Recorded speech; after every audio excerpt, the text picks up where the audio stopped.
10 கட்டளைகள் ஆண்டவர் இஸ்ரவேல் ஜனங்களுக்கு ஆண்டவர் கொடுத்தார். இன்னைக்கு நம்ம பார்க்க வந்திருக்கிற தலைப்பு மெய்யான போதும் என்ற மனதை கண்டறிவது எப்படி. How to get a heart of contentment.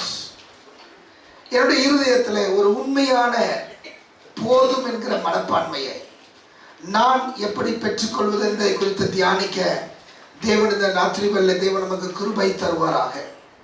10 கட்டளைகளை ஆண்டவர் நமக்கு இஸ்ரவேல் ஜனங்களுக்கு மோசேயுடைய கரத்திலே கொடுத்தார். ஆமென். God the lawgiver. இன்னைக்கு நம்ம நியாய பிரமாணிகர் என்று சொல்லி தேவனை ஆராதித்தோம். நியாய பிரமாணிகர் என்றால் சட்டத்தை கொடுக்கிற தேவனாய் இருக்கிறார். அவர் எப்படி சட்டத்தை கொடுக்க முடியும்? அவர்தான் அண்ட சராசரங்களை உருவாக்கின தேவனாய் இருக்கிறார். அவர்தான் எல்லாவற்றையும் சிருஷ்டித்தார். எல்லாம் அவருடையது. ஆகவே அவர் சட்டத்தை இயற்ற முடியும். ஆமென். அவர் சட்டத்தை இயற்றுகிறார் என்று நாம் பார்க்கிறோம். அவர் சட்டத்தை இயற்றுகிற தேவனாய் இருக்கிறார். அந்த சட்டத்தை நமக்கு கொடுக்கிற தேவனாகவும் நம் தேவன் இருக்கிறார். டிவைன் அத்தாரிட்டி, மேனஸ்டி, அது லத்தீன் வார்த்தை. அதனுடைய அர்த்தம் the hand of God. தேவனுடைய கரம் இதை செய்தது. இதை ஆண்டவர் சீனாய் வனாந்தரத்தில் இஸ்ரவேல் ஜனங்களுக்கு அதை கொடுப்பதை நாம் கடந்த நாட்களில் தியானித்தோம். ஆண்டவர் இந்த 10 கட்டளை மூலமாய் ஒரு உடன்படிக்கையை இஸ்ரவேல் ஜனங்களோடு ஏற்படுத்துகிறார். அதற்கு நடுதாரராக இருந்தது, இன்டர்மீடியட்டாக இருந்தது, தேவனுக்கும் இஸ்ரவேல் ஜனங்களுக்கும் மத்தியஸ்தை செய்தது மோசே என்று சொல்லி பார்க்கிறோம்.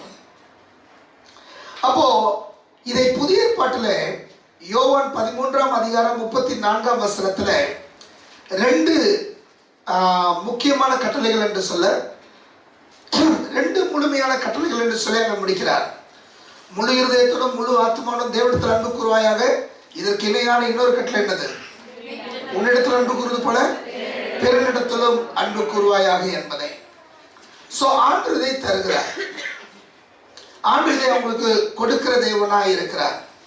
அப்போ ஆண்டு கொடுக்கும்போது அதில் முதல் கட்டளை நாம வாசித்த இடத்துல பார்க்கிறோம், உனக்கு வேற தேவர்கள் வேண்டாம், தேவனாகிய கர்த்தர் மாத்திரம் உனக்கு தேவனாய் இருப்பாராக. அப்போ இத நாம இப்ப எப்படி பார்க்க போறோம்னா, ஆண்டவர் 10 கட்டளைகள் கொடுத்திருந்தாலும் அது நம்முடைய வாழ்க்கையில 10 படிகளாய் நாம் பார்க்க விரும்புகிறோம். முதல் கட்டளை அது தேவனுடைய சமூகத்திலிருந்து முதல் படி. ஆண்டு கொடுத்த 10ஆம் கட்டளை நம்முடைய பக்கத்திலிருந்து பார்க்கும்போது அது முதல் படியாய் மாறுகிறது. அப்போ from man's perspective, மனிதனுடைய கண்ணோட்டத்திலிருந்து 10வது படி தேவன் ஒருவரே. என்னுடைய வாஞ்சை, என்னுடைய ஜெபம், இந்த கூட்டத்தினுடைய நோக்கம், நாம் ஒவ்வொரு படிகளாய் ஏற ஏற நம்முடைய வாழ்க்கையில் இருக்கிற தேவையில்லாத காரியங்கள் உதிரும்படி தேவன் கிருபை தருவாராக. ஹல்லேலூயா. நாம் 10வது படிக்கு போகும்போது நம் தேவனை தரிசித்தவர்களாய், தேவன் நம்முடைய வாழ்க்கையில் வைத்திருக்கிற நோக்கத்தை அறிந்தவர்களாய், தேவனை அனுபவிக்கிறவர்களாய் ஆண்டவர் நமக்கு அந்த கிருபையை, தயவை இந்த நாளில் தருவாராக. ஹல்லேலூயா. சோ முதல் படி அதான் நம்ம பார்க்கிறோம், பிறருக்கான யாதொன்றையும் இச்சியாதிருப்பாயாக. அதில் ஆண்டவர் பலவிதமான உதாரணங்களை அங்கே கொடுக்கிறார். பிறனுடைய வீட்டை இச்சியாதிருப்பாயாக, பிறனுடைய மனைவியை இச்சியாதிருப்பாயாக, அவனுடைய வேலைக்காரியும் இச்சியாதிருப்பாயாக, அவனுடைய எருதையும் அவனுடைய கழுதையும் பின்னும் பிறனுக்குள்ள யாதொன்றையும் இச்சியாதிருப்பாயாக. அப்படி என்றால் என்ன?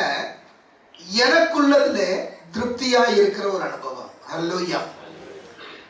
நமக்குள்ளதிலே திருப்தியா இருக்கிற அனுபவம். எனக்கு தேவன் கொடுத்திருக்கிற வீடு, எனக்கு தேவன் கொடுத்திருக்கிற கணவன் மனைவி, எனக்கு தேவன் கொடுத்திருக்கிற பிள்ளைகள், எனக்கு தேவன் கொடுத்திருக்கிற வசதி வாய்ப்புகள், எனக்கு தேவன் கொடுத்திருக்கிற வேலை, எனக்கு தேவன் கொடுத்திருக்கிற வியாபாரம், எனக்கு தேவன் கொடுத்திருக்கிற ஒரு ஆவிக்குரிய வாழ்க்கை, இதுல திருப்தி அடைய தேவன் நமக்கு கிருபை தருவாராக. ஹல்லேலூயா.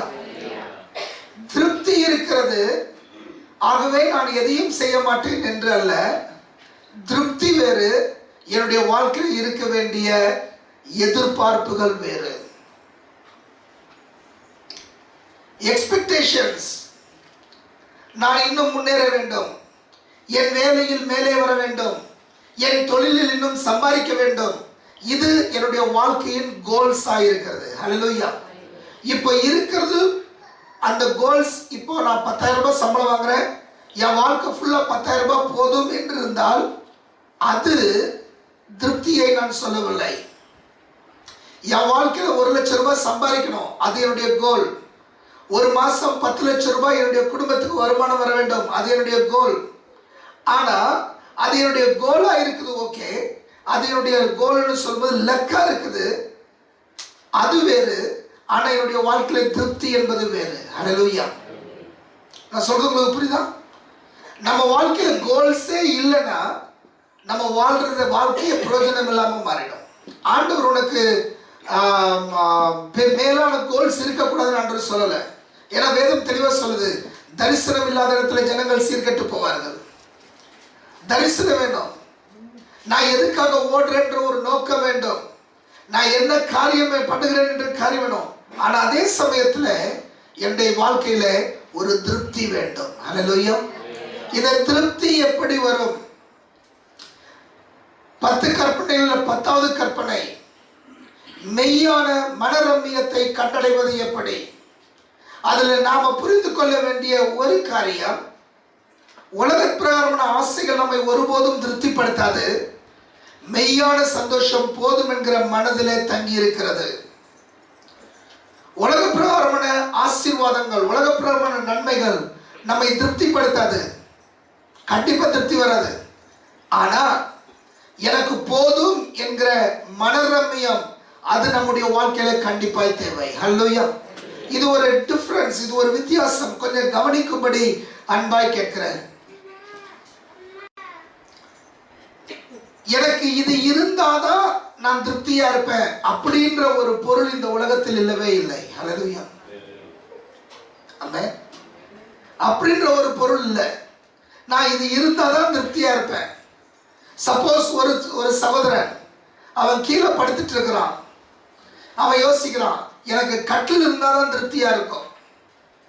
கட்டில் வருது, இரும்பு கட்டில் வருது, மரக்கட்டில் இருந்தா திருப்தியா இருக்கும். மரக்கட்டில் வருது, பெட் இருந்தா திருப்தியா இருக்கும். பெட் வருது, 4 இன்ச் பெட் பத்தாது, 8 இன்ச் பெட் இருந்தா திருப்தியா இருக்கும். ஒரு சில வருஷங்களுக்கு முன்னாடி நம்ம சர்ச்சில் ஒரு தம்பி வேலை செய்யறாங்கன்னு சொல்லி ஒரு பெட்டோட கடைக்கு போயிருந்தேன், ஆர்எஸ் புரத்துல. பாஸ்டர் வந்து பாருங்க பாஸ்டர், பெட்டெல்லாம் சூப்பரா இருக்கு, சூப்பரா இருக்கு. போய் பார்த்தா கொஞ்சம் கூட அவங்கள கட்டியா இருக்குது. 1.5 லட்சம் ரூபாய், 1.25 லட்சம் ரூபாய். நான் சொன்னேன், இதுக்கு மரத்தில் படுத்துப்பேனே. ஆனால் அதையும் வாங்குகிறவர்கள் இருக்கிறாங்க. அப்போ திருப்தி என்பது ஏதோ ஒன்று என்னிடத்தில் வந்தால் மாத்திரமல்ல, நான் இப்படி இருக்கணும்னு நினைக்கிறது தப்பல்ல, ஆனா அப்படி இருந்தாதான் நான் திருப்தியா இருப்பேன் நினைக்கிறது தப்பு. ஹலோ, சொல்றது உங்களுக்கு புரியுதா? இப்படி இருக்கணும்னு நினைக்கிறது தப்பல்ல, வேலையிலே முன்னேற வேண்டும் என்று நினைக்கிறது தப்பல்ல, வியாபாரத்தில் சாதிக்க வேண்டும் என்று நினைக்கிறது தப்பல்ல, படிப்பிலே மேலே வர வேண்டும் என்று நினைப்பது தப்பல்ல. ஆனா அது இருந்தாதான் என் வாழ்க்கையில திருப்தி நினைச்சேன்னா அது தவறானது, அது தவறானது. அண்ட் முக்கியமா ஒன்ன புரிந்து கொள்ள விரும்புறேன், உங்களுக்கு என்ன இருக்குதோ அது உங்களை திருப்திப்படுத்தினா அது முட்டாள்தனமானது. திருப்தி என்பது உங்க இருதயத்தை சம்பந்தப்பட்டது. இந்த இருதயம் எப்படிப்பட்டது? இன்னும் சொல்ல போன இந்த 10 கட்டளைகள், இது எல்லாமே இந்த முதல் கட்டளையுடைய அஸ்திபாரத்தில் இருக்கிறது. இதை நாம சரியா புரிந்து கொள்ளனா எந்த கட்டளைகளையும் நாம புரிந்து கொள்ள முடியாது. இந்த கட்டளை என்ன சொல்லுது? என்ன சொல்லுது இந்த கட்டளை? அதை வாசிங்க. 20வது அதிகாரம் 17வது வசனம். பிறனுடைய வீட்டை தீயாதிருப்பாயாக, பிறனுடைய மனைவியையும் அவனுடைய வேலைக்காரனையும் அவனுடைய வேலைக்காரியையும் அவனுடைய எருதையும் அவனுடைய கழுதையையும் பின்னும் பிறனுக்குள்ள யாதொன்றையும் இச்சியாதிருப்பாயாக என்றார். ஏன் நான் இச்சிக்க கூடாது? அதான் கேள்வி. இன்னொருத்தருக்கு இது இருக்கு, நான் ஏன் அதை இச்சிக்க கூடாது? அது அடுத்தவங்களோடது. ஓகே, நான் ஏன் இச்சிக்க கூடாது? கேட்டிருக்கீங்களா? ஹலோ, இருக்கீங்களா? நீங்க பேசலாம். இன்னொருத்தருடையது நான் ஏன் இச்சிக்க கூடாது? அவங்களுடைய அனுமதி இல்லாம இச்சிக்க கூடாது. ஓகே, ஏன் பாவம்? அதான் கேட்கிறேன். why? பாவம் ரைட்டு, ஏன்னா பைபிள் சொல்லுது. ஆனா ஏன் பாவம்? ஏன் நமக்கு உரிமை இல்லை? அது ஏன் அது அவங்களோடது? தேவன் அவங்களுக்கு கொடுத்திருக்கிறார். that is the point. உங்களுக்கானதை எப்படி தேவன் உங்களுக்கு கொடுத்திருக்கிறாரோ அதே போல அவர்களுக்கானதை தேவன் அவர்களுக்கு கொடுத்திருக்கிறார். ஹல்லேலூயா, ஹல்லேலூயா. வாய் திறந்து சொல்லுமா, அவர்களுக்கு தேவன் கொடுத்திருக்கிறார். அவர்களுக்கு தேவன் அனுமதித்திருக்கிறார். அது அதிகாரமா இருக்கலாம், பணமா இருக்கலாம், செல்வமா இருக்கலாம், அந்தஸ்தா இருக்கலாம். தேவன் அனுமதித்திருக்கிறார். ஹல்லேலூயா. ஏன்னா வேதம் சொல்லுது, ஆண்டவர் இந்த பூமியில் உள்ள எல்லா ஜீவராசிகளுக்கும் ஆகாரத்தை தருகிறார். அவர் தம்முடைய முகத்தை திருப்பிக் கொள்ள அவைகள் என்ன பண்ணுமா? மாண்டு போகும். மாண்டு போகும் என்ன? அழிந்து போகும், மரித்து போகும், இல்பொருளாய் மாறிவிடும். அப்போ அத மனிதனுடைய வாழ்க்கையில் எடுத்து பாருங்க. இந்த பூமியில் உள்ள சகல ஜீவராசிக்கும் தேவன் ஜீவனை கொடுத்திருக்காருன்னா மனிதர்களுக்கு யார் ஜீவனை கொடுத்தது? தேவன் கொடுத்தார். தேவன் போஷிக்கிறார், அவைகள் பிழைத்திருக்கிறது, மனிதனும் இன்க்ளூடிங். அப்போ அவனுக்கு யார் கொடுத்தது? தேவன் கொடுத்தாரோ, தேவன் அனுமதித்தாரோ? தேவன் கொடுக்கிறார்னா ஒரு முழு மனதோடு கொடுப்பது. தேவன் அனுமதிக்கலாம், மற்றொன்று இருக்கிறதோ ஒன்று இருந்தால் பரவாயில்ல வச்சுக்கோ, அனுமதிக்கிறார். ஆனா தேவன் அன்றைக்கு மூஞ்சை திருப்புகிறாரோ அன்றைக்கு அவை மாண்டு போகும். அவங்க எவ்வளவு பெரிய அதிகாரத்துல இருந்தாலும் சரி, உலகத்துல உன்னதமான நிலையில இருந்தாலும் சரி, அவங்களை எவ்வளவு வன்கண்ணா இருந்து எவ்வளவு அயோக்கியத்தனம் பண்ணினாலும் சரி, ஆண்டவர் தன்னுடைய முகத்தை திருப்பிக் கொண்டால் அவை மாண்டு போகும். ஆமென். அப்போ அவங்க இன்னைக்கும் இருக்கிறாங்கன்னா தேவன் அனுமதிக்கிறார். ஹல்லேலூயா. நமக்கு ஒரு சில அரசியல்வாதிகளை பிடிக்காது, நமக்கு ஒரு சில தலைவர்களை பிடிக்காது. ஆனா வேதம் சொல்லுது, அதிகாரங்கள்லாம் தேவனால் கர்த்தரிடத்திலிருந்து வருகிறது. அப்போ அவங்கள நமக்கு பிடிக்காதுன்றது வேற, அவங்கள அதிகாரியா நாம ஏற்றுக்கொள்ளாம ரகலை பண்றதுன்றது வேற. அதை தேவன் அனுமதித்திருக்கிறார். ஆண்டு ஒரு நொடி இருந்தா போதும், மொத்த கேபினட்டும் ஒண்ணும் இல்லாம போயிடும். ஆண்டோட செய்ய முடியாதவராய் அவர் அல்ல, அவர் செய்ய வல்லவரா இருக்கிறார். ஆனா ஏதோ ஒரு காரணத்துக்காக, ஏதோ ஒரு நோக்கத்துக்காக தேவன் அனுமதித்திருக்கிறார். அதை தேவன் அவருடைய கையில கொடுத்திருக்கிறார். தேவன் அதை அவருடைய கையில கொடுத்திருப்பதினால நாம அதை இச்சிக்காம இருக்க தேவன் நமக்கு கிருபை தருவாராக. அதான் வன்கடன் மேல இல்லைன்னா துஷ்டர்கள் மேல நீ பொறாமைப்படாதே என்று வேதம் நமக்கு சொல்லுகிறது. ஹல்லேலூயா.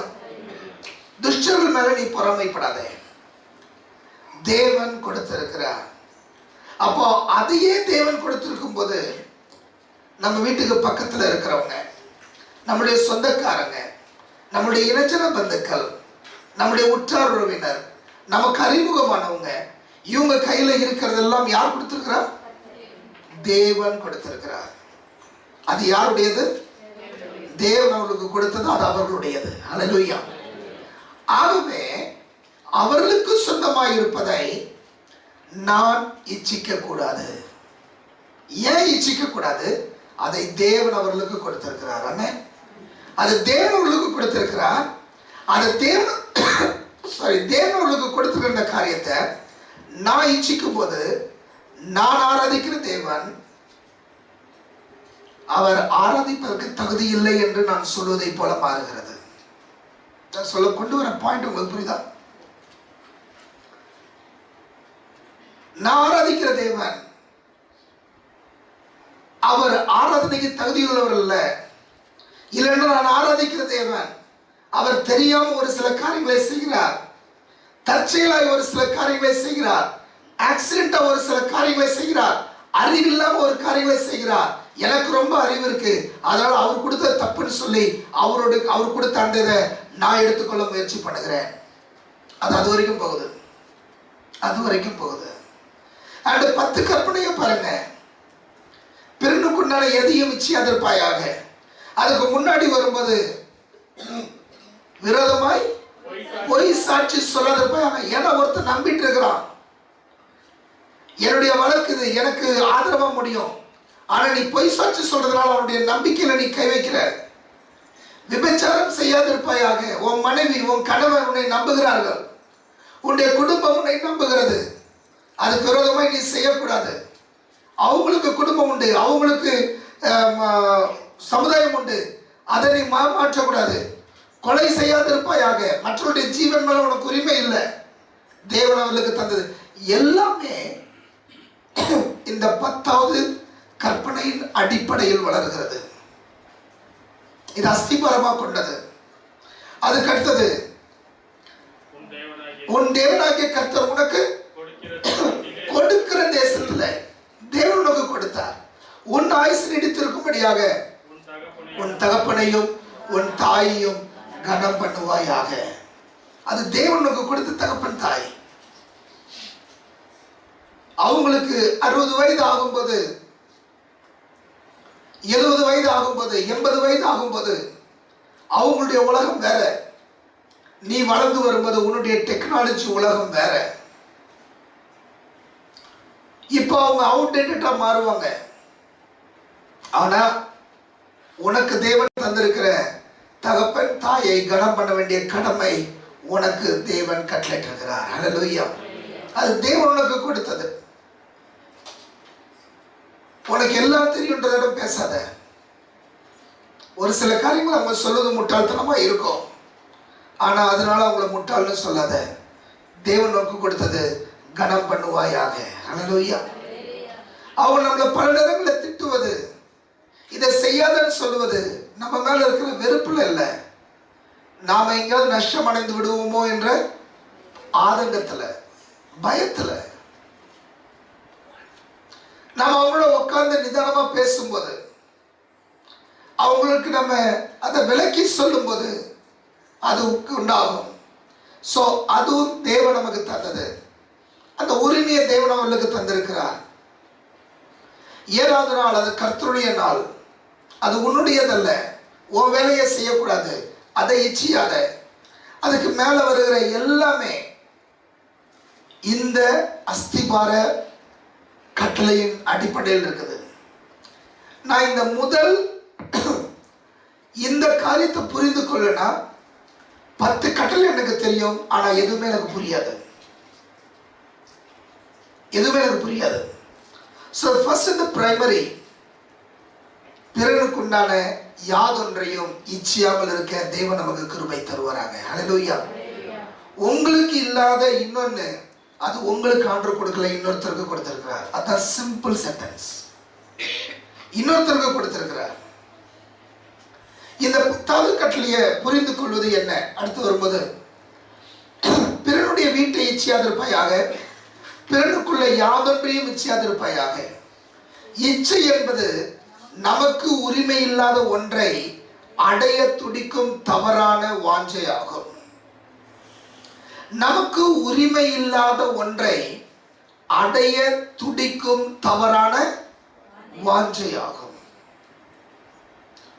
தேவன் உங்களுக்கு எதை கொடுத்திருக்கிறார், உங்களுக்கு எதை கொடுக்கல. உங்களுக்கு கொடுக்காதத நீங்க என்ன பண்ணாதீங்க, அடைய முயற்சி செய்யாதீங்க. பாஸ்டர், இந்த ஷர்ட் நல்லா இருக்கு, இதை எங்க வாங்குனீங்க, அதை நானும் வாங்க முயற்சி பண்றேன், அது தவறல்ல. ஆனா பாஸ்டர் ஷர்ட் தான் வேணும்ன்றது தவறு. ஒரு ட்ரெஸ், இதை நான் மட்டும்தான் போடணும், வேற யாரும் போடக்கூடாது, தட் இஸ் ராங். ஏன்னா இது பொதுவானது, யார் வேணா காசு கொடுத்தா யார் வேணா பண்ணலாம், போடலாம். ஒரு சிலர் ஏமாந்து 10,000 ரூபாய் கொடுத்து வாங்குவாங்க. எதற்கு? ஒரு எம்பளம் இருப்பதற்கு, ஒரு அச்சு இருப்பதற்கு, ஒரு பிராண்ட் இருப்பதற்கு. ஆனா அதே பிராண்டை இன்னொருத்த போட்டு என்ன பண்றான், 1000 ரூபாய்க்கு விற்கிறான், அவனுடைய வசதி தான் வாங்குறான். That is different. அப்போ சிலர் என்ன பண்ணுவான், இந்த பிராண்டு போட்டதான். போன ஒரு மாதத்துக்கு முந்தின நானும் மனைவி இருக்கும்போது ஒரு வாலிப ஊழிய தம்பி அவங்க சொல்றாங்க, பாஸ்டர் பிராண்டு ஷர்ட் போட்டாதான் நமக்கெல்லாம் ஒரு மதிப்பு. நான் சிரிச்சு தம்பிகிட்ட சொன்னேன், ஏய் நீ காசு கொடுத்து எவனோ வச்சிருக்கிற ஒரு முத்திரையை நீ என்ன பண்ண வேண்டியதில்லை, போட வேண்டிய அவசியம் இல்லை. பிராண்டு போடக்கூடாதுன்னு நான் சொல்லலை. ஆனா 1000 ரூபாயில கிடைக்கிறது 5000 ரூபாய் பிராண்டுக்காக மாத்திரம் கொடுக்குற பத்தியா, அது உன்னுடைய முட்டாள்தனம், அது உன்னுடைய முட்டாள்தனம். சோ என்ன சொல்ல வரோம், எந்த காரியத்தையும் தேவன் நமக்கு கொடுக்காம நாம மதிப்பையோ வசதி வாய்ப்புகளையோ நாம பெருக்கிக் கொள்ள முடியாது. அந்த அடிப்படைக்கு வாங்க. யாரோ ஒருத்தர் அதை அனுபவிக்கிறாங்கன்னா அதை தேவன் அவங்களுக்கு என்ன பண்ணியிருக்காரு, அனுமதிச்சிருக்கிறார். கொடுத்திருக்கிறான்ற வார்த்தையை பயன்படுத்த வேண்டாம், தேவன் அனுமதித்திருக்கிறார். ஆனா தேவ பிள்ளையாகிய நமக்கு அவர் அனுமதிக்கிறது நமக்கு வேண்டாம், அவர் கொடுக்கிறது நமக்கு வேண்டும். சொல்றது உங்களுக்கு புரியுதா? நான் வெளியில இருக்கிற ஒரு மனுஷியா இருக்கும்போது எனக்கு தேவன் அனுமதிச்சா போதும், அனுமதிக்கலன்னா நான் செத்துருவேன். ஆனா தேவனுடைய பிள்ளையா இருக்கும்போது தேவன் வேண்டாம் வெறுப்ப எனக்கு அனுமதிக்கிற காரியம் வேண்டாம், தேவன் முழு மனதா எனக்கு கொடுக்கிற காரியம் வேண்டும். ஹல்லேலூயா, ஹல்லேலூயா. அப்போ நாம நமக்கு உரிமை இல்லாத ஒரு சில காரியத்தை அடைய தவறாய் வாஞ்சிப்பதாகும். இக்காலத்தின் பொருளாசை நம்மை தேவனை விட்டு விலக பண்ணுகிறது. உலகம் சொல்லும் அதிகம் சம்பாதிப்பதே வாழ்க்கை. ஆனா ஆண்டவர் சொல்வாரு, உனக்கு நான் கொடுத்ததை நீ சுதந்தரிப்பது வாழ்க்கை. ஆமென். அதிகம் சம்பாதிப்பதல்ல. இஸ்ரவேல் ஜனங்களை பார்த்து சொன்னார், இது இடத்துல இருந்து இந்த இடம் வரைக்கும் உன்னுடைய அல்ல, இது உன்னுடைய அல்ல, இதை சுதந்திரிக்கணும். இதுக்கு நீ யுத்தம் பண்ணணும், நீ திட்டமிடணும், நீ யோசிக்கணும், நீ செயல்படணும். ஆனா இதுக்கு அப்புறமா இருக்கிறத நான் வேற உங்களுக்கு கொடுத்திருக்கிறேன், ஏசாவுடைய சந்ததிக்கு கொடுத்திருக்கிறேன், ஒரு சில காரியங்களை மோவாபுக்கு கொடுத்திருக்கிறேன். நீ அதை எடுக்க முயற்சி பண்ணாத. ஹல்லேலூயா. அப்போ ஆண்டவர் அதை அவங்களுக்கு கொடுத்திருந்தா அதை எடுக்க முயற்சி பண்ணாத. இந்த இச்சையினால வருகிற விளைவுகள் என்ன, கான்சிக்வன்சஸ் என்ன? முதலாவது கவலை. ஒரு இடத்துல எந்த வசனமும் தெரியல, ஐ திங்க் ஒரு ராணி ராஜாவுக்கு ஒரு திராட்சை தோட்டத்தை பார்த்து, இசபேல் ஆகாப் ராஜா ஆகாப் ராஜா என்ன பண்றான், அவர் திராட்சை தோட்டத்தை பார்த்து அதை அவன் விரும்புறான். அப்போ அந்த குறிப்பிட்ட நபர்கிட்ட கேட்குறான், ஏன் இந்த திராட்சை தோட்டம் எனக்கு கொடு. அவன் சொல்றான், என்னுடைய இது அப்பா அம்மா உடையது, எங்க பரம்பரையுடையது, எனக்கு சுதந்திரமா கிடைத்தது, இது நான் தரமாட்டேன்.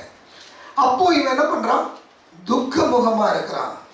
கவலை இல்லாதவர்களை நினைத்து கவலைப்படுவதனாலே சமாதானம் குறைகிறது.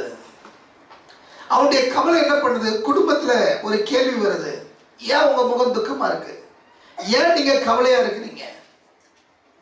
அப்ப இவன் சொல்றான், இந்த திராட்சை தோட்டத்தை நான் விரும்புறேன், அதை நான் கேட்டேன், அவன் எனக்கு கொடுக்கல. நல்லா புரிஞ்சுக்கோங்க, நல்ல மனைவி என்ன சொல்லிருக்கணும், அது அவருடையது, தேவன் அவருடைய பரம்பரைக்கு கொடுத்தது. இதை நீங்க தொட்டு இருக்க கூடாது, இதை நீங்க கேட்க கூடாது. ஒருவேளை அவங்க மனமுகந்து இன்னொரு நாள் இந்த பணத்துக்கு கொடுப்பாங்கன்னா அப்போ வாங்குவோம். ஆனா அதுல நமக்கு பங்குலன்னு சொல்லியிருக்கணும். யாரு? நல்ல மனைவி. ஆனா இவன் என்ன பண்றா, கூஜாவுக்கு எடுத்த மூடி,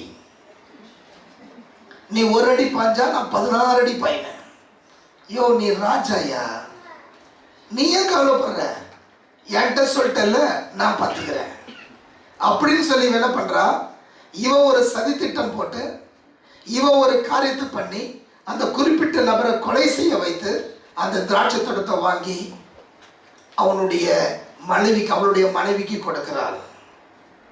இதெல்லாம் நடந்து முடிந்து பல வருஷங்கள் ஆகுது. சரி, அவனுடைய கணவனுக்கு கொடுக்கிறாள், பல வருஷங்கள் ஆகுது.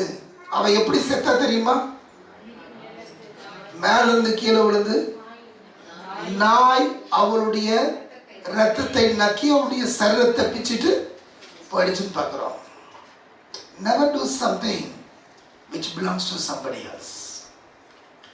இந்த எனக்கு அனுமதிக்கப்படாத ஒரு காரியத்துல நான் இச்சிக்கும் போது அது முதலாவது என்னுடைய வாழ்க்கையில கவலையை கொடுக்குது, துக்கத்தை கொடுக்குது. அதுக்கப்புறமா அது என்னுடைய வாழ்க்கையில சோர்வு கொடுக்குது. வேற எதையுமே செய்யறது எனக்கு பிடிக்காது. ராஜா எத்தனை திராட்சை தோட்டத்தை வாங்கியிருக்கலாம், எத்தனை இடத்துல அவன் தன்னுடைய காரியத்தை பண்ணியிருக்கலாம். உலகத்தில் அந்த ஒரு திராட்சை தோட்டம் மட்டும்தான் திராட்சை தோட்டமா இருக்குதா? இல்ல. ஆனா வேற எல்லாவற்றின் மேலும் ஒரு சோர்வு. ஏன்னா நான் எதிர்பார்த்தது எனக்கு கிடைக்கல. தேவ பிள்ளையே, நீ எதிர்பார்த்தது கிடைக்கணும்னு நினைக்காத, தேவனுக்கு கொடுத்திருப்பதை நீ சுதந்திரிக்க முயற்சி பண்ண. ஹல்லேலூயா, ஹல்லேலூயா. தேவன் உனக்கு கொடுப்பது வேறு, தேவன் மற்றவர்களுக்கு கொடுத்ததை நீ இச்சிப்பது வேறு. அது எந்த லெவல்ல இருந்தாலும் சரி, பணமா இருந்தாலும் சரி, மனித வாழ்க்கையா இருந்தாலும் சரி, உறவுகளா இருந்தாலும் சரி, பதவிகளா இருந்தாலும் சரி, பட்டங்களா இருந்தாலும் சரி, எதுவானாலும் சரி, ஊழியமா இருந்தாலும் சரி, தேவன் நமக்கு கொடுக்காத ஊழியத்தை நாம தலையிடுவது நல்லதல்ல. ஆண்டு ஒவ்வொருத்தருக்கும் ஒவ்வொரு ஊழியத்தை கொடுத்து அழைப்பார். அந்த ஊழியத்தை அவங்க செய்வாங்க. அந்த ஊழியத்தின் மேல எனக்கு ஒரு பாரம் இருக்குதா, நான் அவங்க அதை நல்லா செய்வதற்கு அவங்களுக்கு உதவி செய்யணும். நான் அதை அவங்க நல்லா செய்வதற்கு நான் உதவி செய்யணும். அதை விட்டுட்டு நான் அதை எடுத்து செய்ய முயற்சிக்க கூடாது. இன்னைக்கு நிறைய நடந்துட்டு இருக்குது உலகத்துல. சோர்வு உண்டாக்கும். வேதம் சொல்லுது, ஐஸ்வர்யனாகும்படிக்கு பிரயாசப்பட்டு இலைப்படையாதே. ஆரோக்கியத்தை இழந்து பணத்தை தேடுகிறோம். உண்மையா இல்லையா? 60 வயசு வரைக்கும், 55 வயசு வரைக்கும், 65 வயசு வரைக்கும், இன்னும் சொல்ல போனா உடம்புல பலம் இருக்கிற வரைக்கும் எப்படியாவது சம்பாதிக்கணும், இன்னும் சம்பாதிக்கணும், இன்னும் சம்பாதிக்கணும் என்று சொல்லி ஓடுகிறோம். பலம் குன்ற ஆரம்பிக்கும் போது இது வரைக்கும் சம்பாதிச்சதெல்லாம் டாக்டர்கிட்ட கொடுத்து எப்படியாவது பலத்தை சேகரிக்கணும்னு நினைக்கிறோம், பலத்தை மீண்டுமாய் பெற்றுக்கொள்ள நினைக்கிறோம். ஆனா என்ன பிரச்சனைனா, பணத்தை தேடுறதுனால அந்த 40, 50, 60 வருஷம் வாழ மறந்து விட்டேன். இப்போ என் சரீரத்துல பலம் குன்றினதுனால வாழ்வதற்கான வாய்ப்புகள் இருந்தும் வாழ முடியவில்லை. வாழ முடியவில்லை. ஆரோக்கியத்தை இழந்து பணத்தை தேடுகிறோம். ஐஸ்வர்யனாகும்படிக்கு நீதிமொழிகள் 23:4 வாசிங்க. நீதிமொழிகள் 23:4.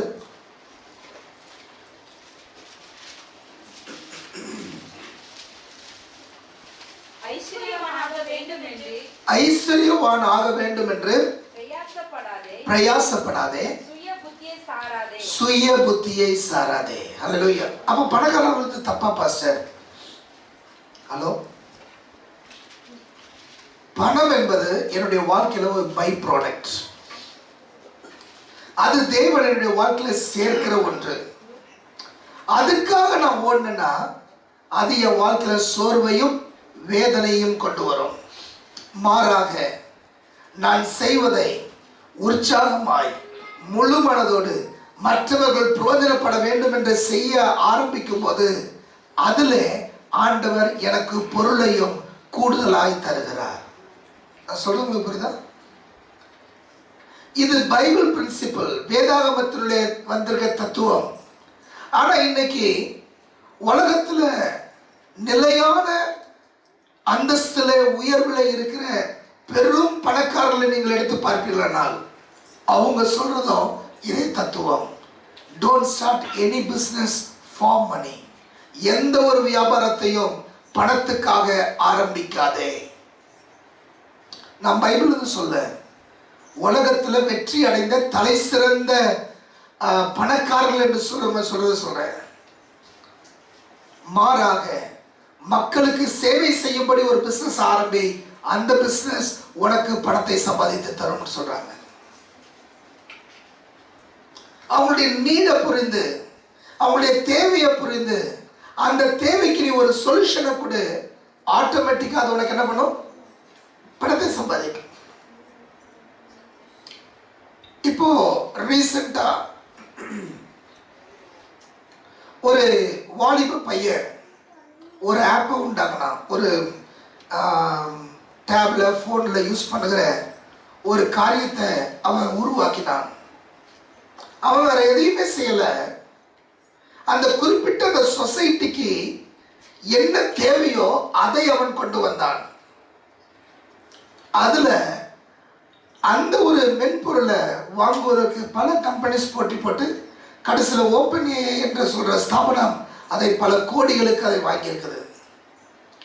நம்முடைய இந்தியாவில் ஏஐ சம்மிட் நடந்தது டெல்லியில். அது எவ்வளோ பிரயோஜனம் அதெல்லாம் அடுத்தது.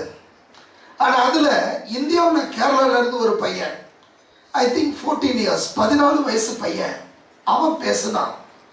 ஒரு 15 நிமிடம் அவன் பேசினான். அவன் சொன்னது அதுதான், India should not be in the race of AI. Artificial இன்டெலிஜென்ஸ்ல இந்தியா ஒரு அந்த என்ன சொல்றது, அந்த பந்தயத்தில் ஒரு நபரா ஈடுபடக்கூடாது. இந்தியா அந்த ஏஐ பயன்படுத்தி சொல்யூஷன்ஸை தர வேண்டும், பரிகாரங்களை தர வேண்டும். அதில் தான் நம்ம வித்தியாசப்படுகிறோம். Be the solution maker. இன்னொருத்தருடைய பொருள் நம்ம இச்சிப்பதில் நமக்கு ஒன்றுமே கிடைக்காது. இது கடைசி எங்க போகும்? பணாசை எல்லா தீமைக்கும் வேறா இருக்குது. நமக்கு வசனம் தெரியும். பணம் நமக்கு தேவையில்லைன்னு சொல்லலை. நம்ம எல்லாருக்கும் பணம் தேவை. உங்களுக்கெல்லாம் பணம் தேவையில்லாத, எல்லா ஆசையும் துறந்த புத்தர்களை போன்றவர்களா இருந்தாலும் எனக்கு தேவை, சபைக்கு தேவை, ஊழியத்துக்கு தேவை. ஆனா பணம் அதுவே தவறு என்று நம்ம சொல்லல. பண ஆசை, பணத்தை சம்பாதிக்கணும் நல்லது, எப்படியாவது பணத்தை சம்பாதிக்கணும் கெட்டது. பணத்தை சம்பாதிக்கணும் நல்லது, எப்படியாவது பணத்தை சம்பாதிக்கணும் கெட்டது. ஊழியத்தை பெருக்கணும் நல்லது, எப்படியாவது ஊழியத்தை பெருக்கணும் டேஞ்சர். இயேசு என்ன ஊழியத்துக்காக வந்தார்? அவன்கிட்ட பிசாசு சொல்றான், என்னை ஒரு தடவை தாழ விழுந்து பணிந்துக்கொள், இவை எல்லாவற்றையும் நானே உனக்கு தருகிறேன். இயேசு, நீர் எதற்காக வந்தீர்? இந்த ராஜ்யங்களை உம்மோடு கூட சேர்த்துக் கொள்ளும்படியாக. என்ன ஒரு தடவை வணங்குங்க, நான் இது எல்லாத்தையும் தரேன். எப்படியாவது ஊழியம் பெருகணும்னு நினைச்சோன்னா பிசாசு இந்த கண்ணியை நமக்கு எப்போதுமே வச்சிருப்பான். இதை ஒன்றை செய், இதுல மூலமா உன்னுடைய ஊழியத்தை நான் பெருக பண்றேன்னு நமக்கு எப்பொழுதுமே கண்ணியை வைத்திருப்பான். உன் பேரை பெருக பண்றேன்னு கண்ணியை வைத்திருப்பான். உனக்கு பணத்தை தர கண்ணியை வைத்திருப்பான். எப்படியாவது வாழும்படியாய் தேவன் நம்மை அழைக்கல, வேதத்தின்படி வாழும்படியாய் தேவன் நம்மை அழைத்திருக்கிறார். ஹல்லேலூயா. சத்தியத்தின்படி வாழும்படியாய் தேவன் நம்மை அழைத்திருக்கிறார். ஸோ அதுல கவனமாக இருக்க தேவன் நமக்கு கிருபை தருவாராக. அது அநேக வேதனைகளை உண்டாக்கும். பொருளின் மேல் வைக்கும் அன்பு தேவனுக்கு விரோதமானது. பொருள் மேல வைக்காத அன்பை மனிதர்கள் மேல வை. சோ இதை எப்படி மேற்கொள்வது? how to overcome this? 6 principles, தத்துவங்களை வேதத்தின் அடிப்படையில் உங்களுக்கு தர விரும்புகிறேன். அதுல முதல் தத்துவம், be grateful for what you have. நீ எதை வைத்திருக்கிறாயோ அதற்கு நன்றியுள்ளவனா இருக்க மறவாதே. ஹல்லேலூயா. உங்களுக்கு என்ன இருக்கு? உங்களுக்கு என்ன இருக்கு? கடன் இருக்கு பாஸ்டர், அதுல எப்படி நன்றியுள்ளவனா இருப்பது? நான் அடிக்கடி மற்றவங்கிட்ட சொல்றது, நம்ம மூஞ்சியும் நம்பி கடன் கொடுத்துருக்காங்களே, அந்த அளவுக்கு நம்ம என்ன பண்ணிருக்காரு, உயர்த்திருக்கிறாரு. ஜோகதான் சொன்ன, நமக்கு வேற ஆண்டு என்னென்னலாம் ஆசீர்வாதங்களை கொடுத்திருக்காரு. Be grateful for that. தேவன் குடும்பத்தை கொடுத்திருக்கிறார், தேவன் பிள்ளைகளை கொடுத்திருக்கிறார், படிப்பை கொடுத்திருக்கிறார், அறிவை கொடுத்திருக்கிறார். நீ ஒரு நாளைக்கு 3 வேளை சாப்பிட்றவனா இருந்தா உலகத்தில் இருக்கிற 40% மேல இருக்கிற 60% ஒருத்தனை நீ இருக்கிற. இன்னும் நான் கரெக்டான ஸ்டாட்டிஸ்டிக்ஸ் நான் எடுக்கல, பட் இட் இஸ் ட்ரூ. உனக்கு தங்குவதற்கு ஒரு வீடும், வாடகை வீடோ சொந்த வீடோ, இப்ப நீ தங்குறதுக்கு ஒரு வீடு இருக்கு, இப்ப நீ போடுறதுக்கு ஒரு ட்ரெஸ் இருக்கு, இப்ப நீ போடுறதுக்கு உனக்கு தேவையான ஆகாரம் இருக்குது. நீ உலகத்தில் இருக்கிற 30% ஒருத்தரா மாறிடுற. உங்களுக்கு பேங்க்ல ஒரு பேலன்ஸ் இருந்ததுன்னா உங்களுடைய அடுத்த 6 மாத தேவைகள் எந்த விதமான வருமானமும் இல்லாமல் நீங்கள் சமாளிக்கக்கூடிய நிலைமையில் இருந்தால் உலகத்தில் இருக்கிற 18% ஒருத்தர மாறிடுறீங்க. கிடைக்காத வேலை நினைத்து முறுமுறுக்காமல் தேவன் தந்தவைகளுக்காக ஸ்தோத்திரம் செலுத்துங்கள். கிடைக்காத வேலை குறித்து முறுமுறுக்காத. இஸ்ரவேல் ஜனங்கள் முறுமுறுத்தாங்க, 10 முறை முறுமுறுத்தாங்க. எங்கிருந்து முறுமுறுத்தாங்க? வனாந்தரத்திலிருந்து. வனாந்தரத்தில் அவங்களுக்கு கொடுக்கப்பட்ட மன்னா பெருசு, வனாந்தரத்தில் அவங்களுக்கு கொடுக்கப்பட்ட தண்ணீர் பெருசு, வனாந்தரத்தில் அவங்களுக்கு கொடுக்கப்பட்ட காடைகள் பெருசு. ஆனால் அவங்க முறுமுறுத்தாங்க. எங்களுக்கு என்ன கிடைக்கல? கத்திரிக்காய் கிடைக்கல. எத்தனை பேருக்கு கத்திரிக்காய் பிடிக்கும்? எனக்கு தெரியல எப்படி இதுக்கெல்லாம் அவன் விரும்பினான்னு தெரியல. எங்களுக்கு கத்திரிக்காய் கிடைக்கலையா? ஏதாவது கல்யாண வீட்டில் கத்திரிக்காய் போடலன்னு சொல்லி நம்ம சண்டை போட்டு வந்துருக்கோமா? இல்லை எங்கேயாவது கேட்டிருக்கீங்களா? லெக் பீஸ் கிடைக்கலன்னு கேட்டிருப்போம், கறி கூட போட வைக்கலையான்னு கேட்டிருப்போம். ஆனால் கத்திரிக்காய் போடலன்னு எங்கேயும் கேட்டிருப்போம். ஆனால் இவனுக்கு என்ன இருக்கு? கத்திரிக்காய் இல்லை. முறுமுறுப்பு எல்லா இடத்துலையும் வரும். ஆனால் தேவனுக்கு என்ன கொடுத்துருக்கிறாரோ அதுக்கு நன்றி உள்ளவனாயிரு. Be thankful for what God has given to you, what you are enjoying. நம்மிடத்தில் உள்ள ஆசீர்வாதங்களை எண்ணி பார்க்க வேண்டும், பணத்தை அல்ல. ஐயோ என்கிட்ட ஒண்ணுமே இல்லை, உன்கிட்ட என்ன இருக்குன்னு எண்ணிப்பாரு. உன்கிட்ட என்ன இருக்கு? நாம சொல்லலாம், ஐயோ எங்களுக்கு கடன் பயங்கரமா இருக்கு சபையில. ஆனா நம்ம கிட்ட என்ன இருக்கு? கொஞ்சம் கொஞ்சமா எண்ணி பாருங்க. கடன் பாரம் நமக்கு பாரமாவே தெரியாது. தேவன் எவ்வளவு அழகாய் நம்மை கொண்டு வந்து வைத்திருக்கிறார், எவ்வளவு ஆசீர்வாதங்களை தேவன் நம்முடைய வாழ்க்கையில கொடுத்திருக்கிறார். உனக்கு கொடுக்கப்பட்டிருக்கிற ஒவ்வொரு ஆசீர்வாதத்தையும் எண்ணிப்பார். Count your blessings, not your bank account. உனக்கு தேவன் என்ன ஆசீர்வாதத்தை இருக்கார். ஒரு சிலருக்கு காலையில் எந்திரிக்கும் போது அவங்க ஹாஸ்பிட்டலில் இருக்கிறாங்க. உடம்புல இருந்து 1000 டியூப் வெளியே போகுது. எதுக்கு டியூப்னு டாக்டர்ஸுக்கும் தெரியாது, அவனுக்கும் தெரியாது. ஆனால் அத்தனை டியூப் இருக்குது. ஆனால் தேவன் எந்த விதமான செயற்கையும் இல்லாமல் சுகமாய் சுவாசிக்கவும், நல்ல சாப்பிடவும், திருப்தியாக இருக்கவும் தேவன் நமக்கு கிருபை தருகிறார். அது மேலான ஆசீர்வாதம். Count your blessings, count your blessings. தேவனுக்கு கொடுத்திருக்கிற ஆசீர்வாதங்களை எண்ணிப்பார், அதை எடுத்துப்பார். உன் சரீரத்தில் இருக்கிற ஒவ்வொரு காரியங்கள் 2-3 நாளா கண்ணு வலி, அப்பதான் கண்ணு நம்ம உடம்புல இருக்குன்னு தெரியுது. போன வாரத்தில் ஒரு தங்கச்சி ஃபோன் பண்ணியிருந்தாங்க. அவங்களுக்கு நம்ம இதில் கூட போட்டிருந்தோம், ஜபத்தில் கூட போட்டிருந்தோம். ஆனந்தின்னு சொல்லி ஒரு சகோதரி. அவன் சொன்னது எனக்கு ஒரு காரியம் ஆச்சரியமா இருந்தது. அவங்க ஹாஸ்பிட்டலில் போய் டெஸ்ட் பண்ணிட்டு பிறகுதான் ஒரு கண்ணு பார்வை முற்றிலுமாய் இல்லாமல் போயிடுச்சுன்னு அவங்களுக்கே தெரியும்.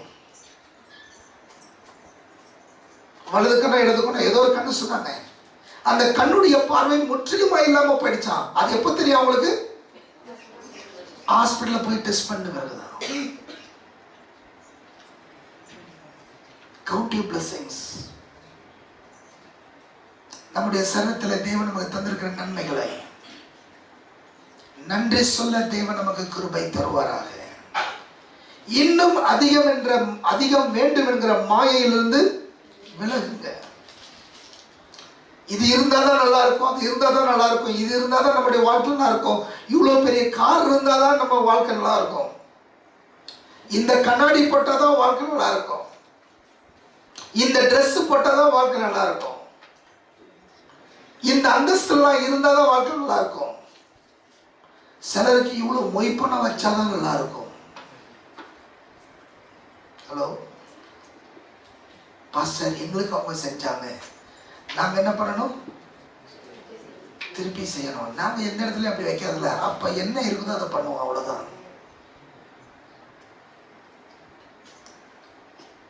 எல்லாத்துக்கும் இது பண்ணாதான், இதை செஞ்சாதான் இது நன்மையாக இருக்குதா? Never think that. காலணிகள் இல்லாதவன் புலம்பிட்டே இருந்தான். இது வரைக்கும் காலே இல்லாத ஒரு மனுஷனை பார்க்குற வரைக்கும். எனக்கு செப்பல் இல்லை, எனக்கு ஷூ இல்லை. இப்போ ஷூ இல்லைன்னு கூட நம்ம சொல்கிறது இல்லை, நம்மளாம் கொஞ்சம் டெவலப் ஆகிட்டோம். எனக்கு பேட்டா ஷூ இல்லை, அடிடாஸ் ஷூ இல்லை, ஸ்ட்ரெச்சர்ஸ் ஷூ இல்லை, அடுத்து என்னென்ன வந்திருக்குதுன்னு தெரில. லட்சங்களுக்கும் இப்போ ஷூ இருக்குதான். அது இல்லை, இது இல்லை.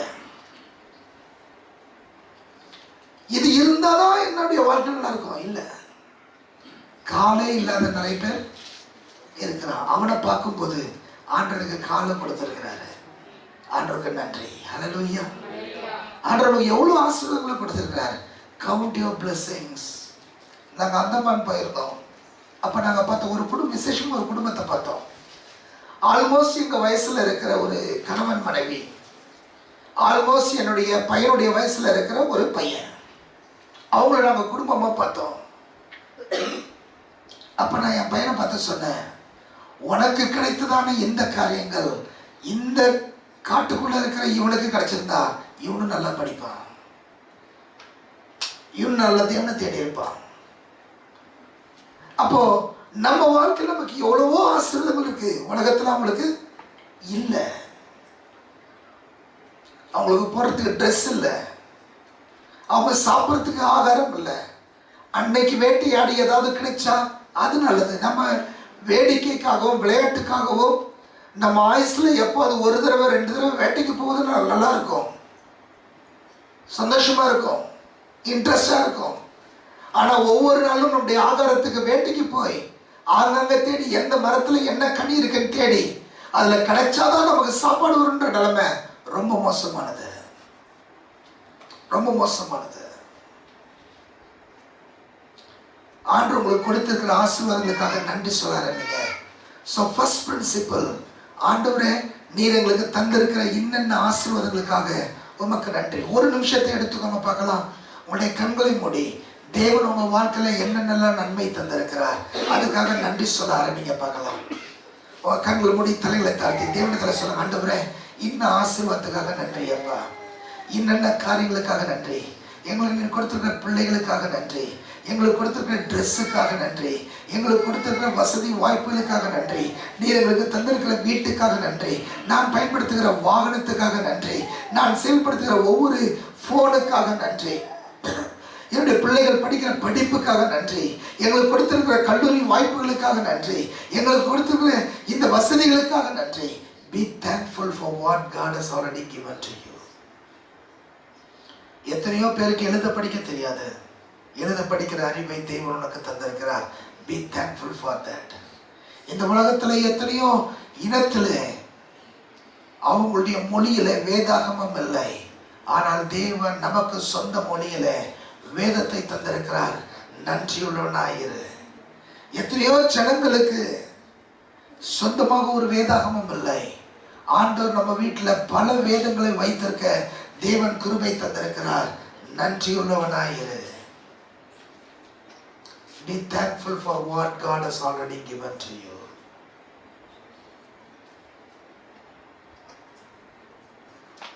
ஆண்டவரே சொல்ல, ஆண்டவரே நீர் எனக்கு தந்திருக்கிற இன்ன காரியங்களுக்காக நன்றி, ஆண்டு தந்திருக்கிற வேலைக்காக நன்றி சொல்லு, வியாபாரங்களுக்காக நன்றி சொல்லு, சபைக்காக நன்றி சொல்லு, ஊழியங்களுக்காக நன்றி சொல்லு, நீ உடுத்திருக்கிற ட்ரெஸ்ஸுக்காக நன்றி சொல்லு, இன்னும் உன் வாழ்க்கையில் இருக்கிற எல்லாவற்றுக்காக நன்றி சொல்ல தேவன் உனக்கு கிருபை தருவாராக. தகப்பனே, நாங்கள் எல்லாரும் உமக்கு நன்றி சொல்கிறோம்.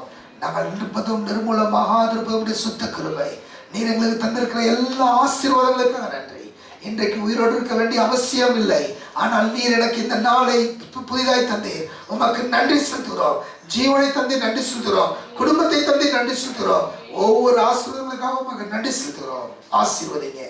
இயேசுவின் நாமத்தில் கேட்கிறோம் தேவனுடைய பிள்ளையே. தேவன் நாம் இயேசு நாமத்தில் கேட்கிறோம் ஜீவனுள்ள தேவனே. ஆமென். ஹல்லேலூயா. பிரின்சிபல் 2, தத்துவம் 2. Recognize the limitation of wealth. பணம் நமக்கு கொண்டு வருகிற அந்த கட்டுப்பாடுகளை இல்லாவிட்டால் அந்த எல்லைகளை புரிந்து கொள். உதாரணத்திற்கு, பணத்தினால் மருந்தை வாங்கலாம், சுகத்தை வாங்க முடியாது. இன்னைக்கு நமக்கு தமிழ்நாட்டிலும் இந்தியாவிலையும் பிரதம மந்திரி, தமிழ்நாடு, டாடா போன்ற பல காரியங்கள் அவங்க என்ன பண்ணியிருக்காங்க, குறைந்த விலை மருந்துகள்னு நிறைய இடத்துல வச்சிருக்கிறாங்க.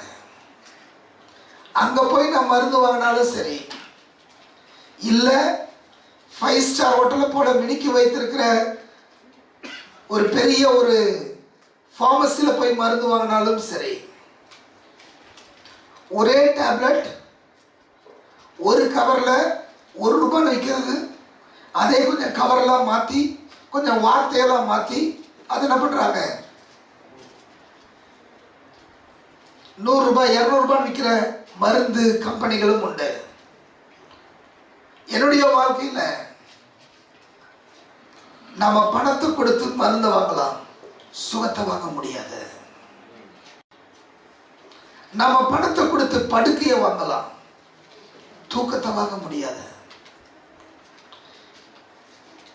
எத்தனை பேர் ரோட்டில் நடந்து போகும்போது நடு ரோட்டில் அந்த பேமெண்ட் போட்டிருக்க அந்த இடத்துல படுத்து நிம்மதியாக தூங்குற மனிதர்களை பார்த்துருக்கீங்க? எத்தனை பேர் உங்களுடைய படுக்கையில் உருண்டு பரண்டு தூக்கம் வரலன்னு கம்ப்ளைண்ட் பண்ணியிருக்கீங்க?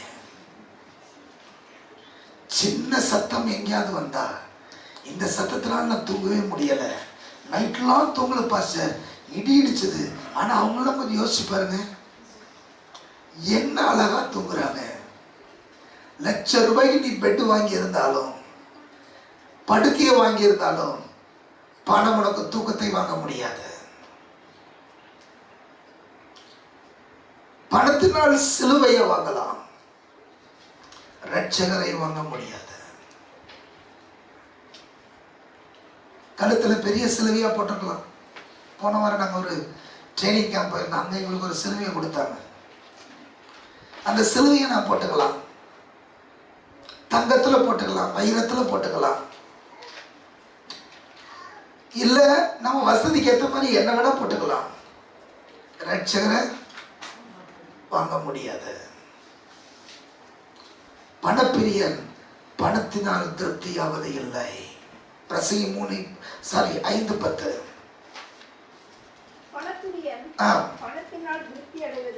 பணப்பிரியன் பணத்தில் என்ன பண்றது இல்லையா?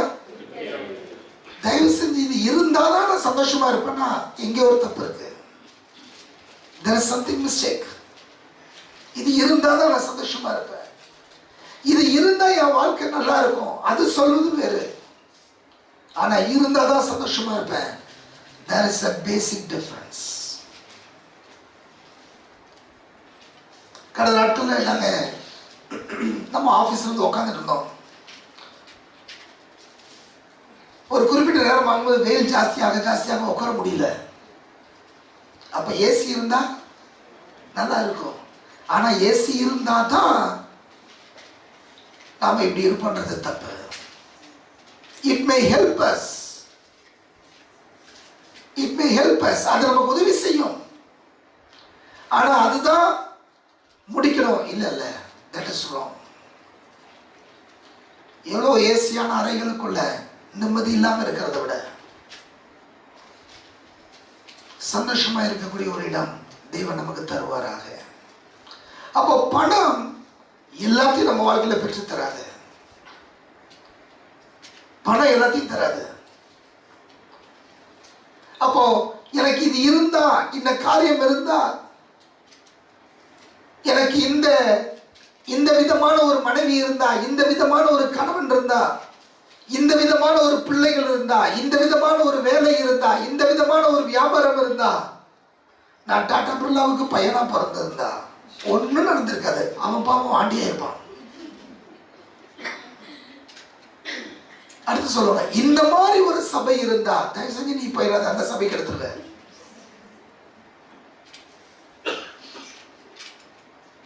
It's not going to happen. எது இருந்தாலும் மனரம்யமா இருக்க தேவன் நமக்கு கிருபை தருவாராக. பவுல் சொல்றான், வாழ்ந்திருக்கவும் தாழ்ந்திருக்கவும் போதிக்கப்பட்டேன். அண்ட் அது அவன் சொல்றது பெரிய விஷயம். ஏன்னா வேத வல்லுநர்கள் சொல்றாங்க, அவன் படிப்புல சிறந்தவனா இருந்தான். கமாலியனுடைய பாதத்தில் படித்தான்.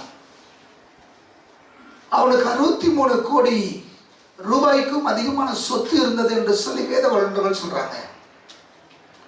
அவன் ஊழியத்தின் நிமித்தமாய் கஷ்டத்தின் பட்டு நெருக்கத்தின் மத்தியில் வரும்போது சொல்றான், வாழ்ந்திருக்கவும் தெரியும், தாழ்ந்திருக்கவும் தெரியும், எல்லாவற்றிலும் மனரம்யமா இருக்க தேவன் எனக்கு கற்றுக் கொடுத்திருக்கிறார். பாஸ்டர், அது பைபிள் காலம் பாஸ்டர். இல்ல, இந்த காலத்துல சிடி ஸ்டட் என்று சொல்லுகிற இங்கிலாந்து தேசத்தினுடைய சிறந்த கிரிக்கெட் வீரர், அவர் பிறந்த வீட்டுல 300 ரூம்ஸ் இருக்கிறோம். அவர் எந்த வீட்டில் பிறந்தாரோ அந்த வீட்டில் எத்தனை ரூமு? 300 ரூம். அந்த இன்னைக்கும் அந்த வீடு இருக்குது, அதை பாதுகாத்து வைத்திருக்கிறாங்க. அவர் தேவனை ஏற்றுக்கொண்டு ஆண்டவருக்காக மிஷனரியா போகும்போது அவர் ஆப்பிரிக்க தேசத்திலே தன்னுடைய கடைசி பிரயாணத்தை ஓடி முடித்தார். அவர் மரிக்கும் போது அவர் கால் நீட்டினா அவருடைய காலு அவர் இருந்த கூடாரத்துக்கு வெளியே போயிடுமா. That was the lifestyle he lived. அவருடைய சொத்து விற்கப்பட்டு இவருடைய பங்கு வரும்போது எத்தனையோ ஸ்தாபனங்களுக்கு அதை உலகம் முழுவதும் பிரித்து அனுப்பினார். எத்தனையோ ஸ்தாபனங்களுக்கு அதை உலகம் முழுவதும் பிரித்து அனுப்பினார். பணம் நமக்கு எல்லாவற்றையும் செய்து தர முடியாது. There is a limitation for money. Principle 3, மூன்றாவது தத்துவம்,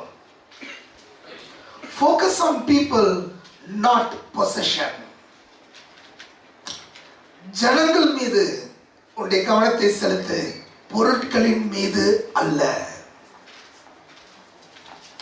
focus on people. உங்க பிள்ளைங்க நல்லா இருப்பதற்காக படிக்க வேண்டும். அவங்க நல்லா படிக்கிறதுனால நல்ல பிள்ளைகள் அல்ல. ஹலோ, உங்க பிள்ளைங்க நல்லா இருக்கிறதுக்காக என்ன பண்ணணும்? நல்லா படிக்கணும். அவங்க நல்லா படிக்கிறதுனால நல்ல பிள்ளைகள் அல்ல, நல்ல பிள்ளைகள் அல்ல. Focus on people. நீ ஃபர்ஸ்ட் ரேங்க் வாங்கினாதான்டா என் பையன், அவன் லாஸ்ட் ரேங்க் வாங்கினாலும் அவன் நம்ம பையன் தான்.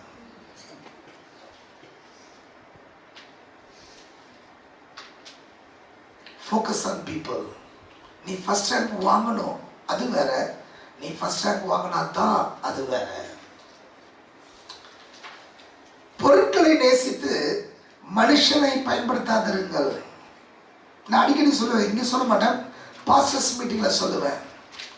இந்த டாம் அண்ட் ஜெர்ரி பார்த்துருக்கீங்களா? எலியும் பூனையும். இந்த எலி ஓடும்போது பூனை அதை பார்க்கும், நீங்களும் அதை பார்ப்பீங்க. இங்கே அது ஃபாஸ்ட்டாக ஓடும், நம்ம பார்ப்போம் எலி ஓடுதுன்னு பார்ப்போம். ஆனால் பூனை எப்படி பார்க்கும்? பிரியாணி ஓடுறதாட்டும் பார்க்கும். அப்படியே வாயில சொல்லு ஊற்றும், ஐயோ இதை உடனே பிடிக்கணுமேனு பூனைக்கு தோணும். இன்னைக்கு நிறைய பேருக்கு ஜனங்களை பார்க்கும்போது அப்படிதான் தோணும், ஓ இவங்களா, இவங்க நமக்கு இந்த பிரியாணிக்கு ரெடி, இவங்க நம்ம சாப்பாட்டுக்கு ரெடி.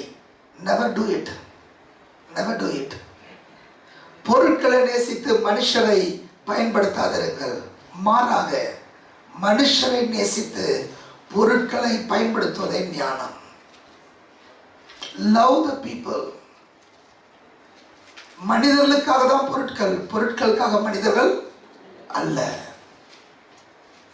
உங்க பிள்ளைகளை நேசிங்க, அதுக்காக அவங்களுக்கு பொருட்களை வாங்கி கொடுங்க. பொருட்களை வாங்கி கொடுக்கறதுனால உங்க பிள்ளைகளை நேசிக்கிறதா நீங்க நினைக்காதீங்க. நம்முடைய பிள்ளைகளுக்கு பிரசன்ட் தேவையில்லை, நம்முடைய பிள்ளைகளுக்கு நம்முடைய பிரசன்ஸ் தேவை. நாம கொடுக்கிற வெகுமதிகள் அல்ல நம்முடைய பிள்ளைகளுக்கு முக்கியம், நம்முடைய பிரசனம் நம்முடைய பிள்ளைகளுடைய வளர்ச்சிக்கு மிக மிக முக்கியம். குடும்ப உறவுகளை பொருளாசை பிரித்து துக்கத்தை உண்டாக்கும். நீதிமொழிகள் 15:27 யாரும் வாசிங்களேன். பொருளாசைக்காரன் தன் வீட்டை கலைக்கிறான், பரிதானங்களை வெறுக்கிறவனோ பிழைப்பான். ஒரு அப்பா ஒரு புது கார் வாங்கிட்டு வந்து வீட்டில் வச்சாரு. அது அழகா தொடச்சு வச்சிருந்தாரு. 4 வயது அவனுடைய குழந்தை ஒரு நாள் என்ன பண்ணுச்சு, காம்பஸை எடுத்து அந்த கார்ல தன்னுடைய கைவண்ணத்தை என்ன பண்ணுச்சு, காட்டுச்சு. உடனே இந்த அப்பாவுக்கு பயங்கர கோபம், என் காரை இப்படி பண்ணிட்டேன்னு சொல்லி அந்த காருடைய கதவுல வச்சு கையை வச்சு அடிச்சிட்டாரு. இந்த கை சரிந்து விட்டது. சேர்ந்த பிறகு இவர் தான் கூட்டு போய் ஹாஸ்பிட்டல் போனாரு. ஹாஸ்பிட்டலாம் போயிட்ட பிறகு அந்த கெட்டெல்லாம் போட்டு, அந்த ஃப்ராக்சராக இருந்தது, அந்த கெட்டெல்லாம் போட்டு அந்த குழந்தை இவங்க அப்பாவை பார்க்கும்போது சிரிச்சுட்டு கேட்டுச்சு, காரில் அந்த ஸ்க்ராச்சஸ்லாம் போயிடுச்சா? அந்த வார்த்தை தாங்க முடியாம வந்து தற்கொலை பண்ணிக்கொண்டு செத்து விட்டான். தேவ பிள்ளையே, பொருட்கள் அல்ல, உறவுகள் முக்கியம். Our relationships are more important than the material things. உறவுகளுக்காக பொருட்களை பயன்படுத்துங்க, பொருட்களுக்காக உறவுகளை பயன்படுத்தாதீங்க. Principle 4, 4வது தத்துவம். Look beyond temporary. தற்காலிகமாய் இருக்கிறதற்கு அப்பால் பார்க்க நம்முடைய கண்களை திறக்க தேவன் நமக்கு கிருபை தருவாராக. காண்கிறவைகள் அநித்தியமானவைகள். 2 கொரிந்தியர் 4:18 வாசிங்க. காண்கிறவைகள் அநித்தியமானவைகள், காணப்படாதவைகளோ காணப்படுகிறவைகள் அநித்தியமானவைகள், காணப்படாதவைகளோ நித்தியமானவைகள். நாம தரிசித்து நடக்கிறோம் அல்ல, நம்ம விசுவாசித்து நடக்கிறவர்கள். ஹல்லேலூயா, ஹல்லேலூயா. இப்பூமிக்குரிய வாழ்வு நித்தியத்தோடு ஒப்பிடுகையில் மிகவும் குறுகிய காலமே. உண்மையை சொல்ல போனா நித்தியம் என்பது காலக்கணக்கு அல்ல, அது காலக்கணக்கு இல்லாதது. அப்போ நாம் இந்த உலகத்துல 80 வருடம் 100 வருடம் நாம வேஷத்தை போட்டு இந்த உலகத்துல வாழ்றோம். இன்ஜினியர் என்ற ஒரு வேஷம், மருத்துவர் என்ற ஒரு வேஷம், சேல்ஸ்மேன் என்ற ஒரு வேஷம், டீச்சர் என்கிற ஒரு வேஷம், கணவன் என்கிற வேஷம், மனைவி என்கிற வேஷம், தகப்பன் என்கிற வேஷம். இந்த வேஷத்தை போட்டு இந்த உலகத்தில் வாழ்ந்துட்டு இருக்கிறோம். இது 60 வருஷங்கள் 80 வருஷங்கள் 100 வருஷங்கள் இது கடந்து போயிடும். இதுக்கப்புறமா ஒரு வாழ்க்கை இருக்கு. அதை ஞாபகத்தில் வைக்க தேவன் நமக்கு கிருபை தருவாராக. ஹல்லேலூயா. இந்த உலகத்தில் நாம இப்ப சின்ன வீட்டில் இருக்கலாம், பெரிய வீட்டில் இருக்கலாம், மாளிகையில் இருக்கலாம், குடிசையில் இருக்கலாம். இந்த உலகத்தில் நம்ம பலவிதமான சூழ்நிலைகள் இருக்கலாம். ஆனா அதை தாண்டி பார்க்க தேவன் நமக்கு கிருபை தருவாராக. ஆபிரகாம் மரிக்கிற வரைக்கும் கூடாரத்தில் தான் இருந்தான், கூடாரத்தில் தான் இருந்தான். ஆனா அது அவனை தேவனை நேசிக்கிறதுக்கு ஒரு தடைக்கல்லா இல்லை. வேதத்தில் இருக்கிற பரிசுத்தவான்கள் அவங்க சூழ்நிலையில அவங்க பலவிதமான நெருக்கத்தின் மத்தியில் இருந்ததை நம்ம பார்க்க முடியும். ஆனா தேவனை நேசிப்பதற்கு அது அவர்களுக்கு ஒரு தடைக்கல்லா இல்லை. இதற்கு பின்னாக பார்க்க அநித்தியமான காரியத்துக்கு பின்னாக நித்தியமான காரியத்தை பார்க்க தேவன் நமக்கு கிருபை தருவாராக. தாவீது அவன் சவுலுக்கு பயந்து ஓடிக்கொண்டிருக்கும் போது ஒரு குறிப்பிட்ட இடத்துல சவுல் அவனுடைய கைக்கு முன்பாக கொடுக்கப்படுகிறான். அப்ப தாவீதுடைய நண்பர்கள், தாவீதோடு இருக்கிறவர்கள் சொல்றாங்க, ஒரே அடியில சவுல் என்ன பண்ணும், கொன்று போடும், ராஜ்யம் உம்முடையதே ஆகும்.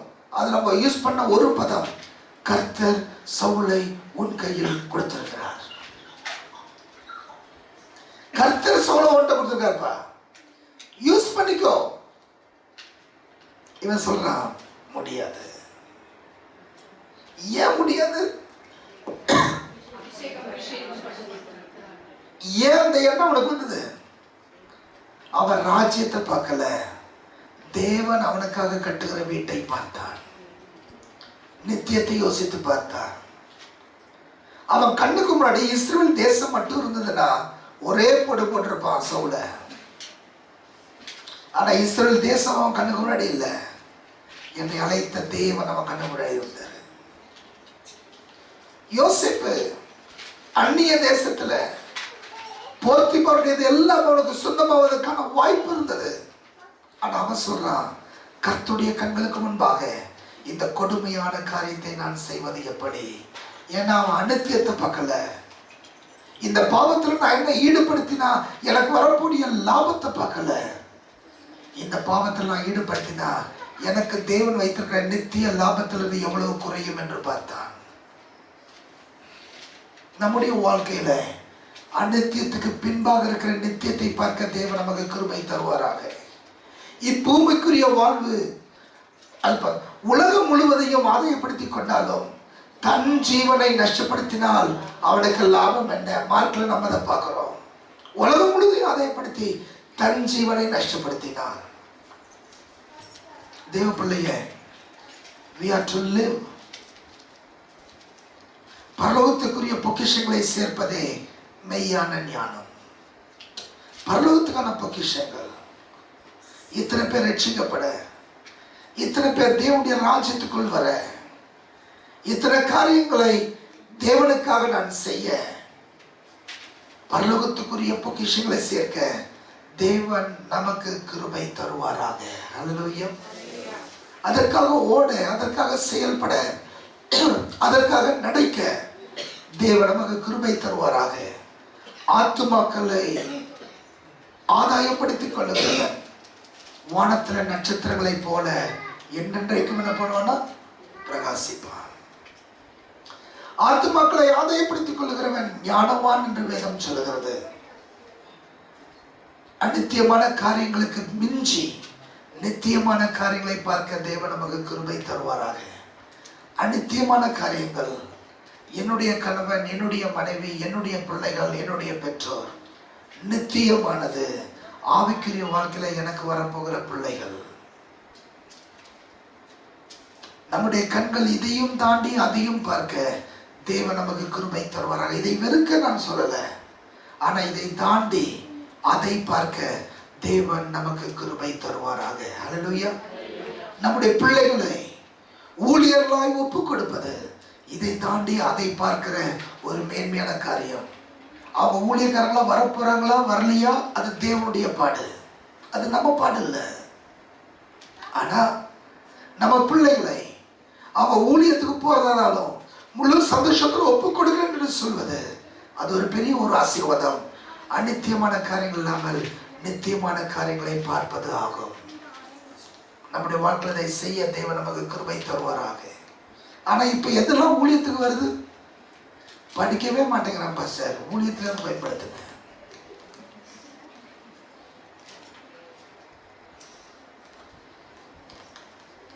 படிக்கலன்னா ஊழியம் இல்லைங்க. உன் பிள்ளை ஊழியத்துக்கு போனா சந்தோஷமா இருக்கும்னு நினைச்சேன்னா, உனக்கு 10 பிள்ளைங்க இருந்தாங்கன்னா எல்லா பிள்ளைகளோட அதிகமான பணத்தை செலவு பண்ணி இந்த பிள்ளைக்கு பாடத்தை சொல்லிக் கொடு. ஏன்னா ஊழியம் சாதாரணமானதல்ல, அது பலவிதமான சவால்கள் நிறைந்த ஒரு காரியம். உலகத்துல வேலை செய்யறதுக்கே என் பிள்ளைகளை இன்ஜினியராகவும் டாக்டராகவும் வளர்ப்பேன்னா, தேவனுடைய ஊழியத்தை செய்வதற்கு என் பிள்ளைகளை இன்னும் மேன்மையாய் வளர்ப்பேன் என்பதை ஞாபகம் வைத்துக்கொள். சிலர் காதுபட சொல்றதை கேட்டிருக்க, ஊழியத்துக்கு தானே போறான், கவர்மெண்ட் ஸ்கூல்ல படிச்சா போதும், இது சம்பாதிக்க போகுது, அதனால இது என்ன பண்ணும், ஒரு பொருள் நினைக்கிறீங்க. Never do that. அநித்தியமான காரியங்களை பார்க்க உன் கண்களை திறக்க ஆரம்பி.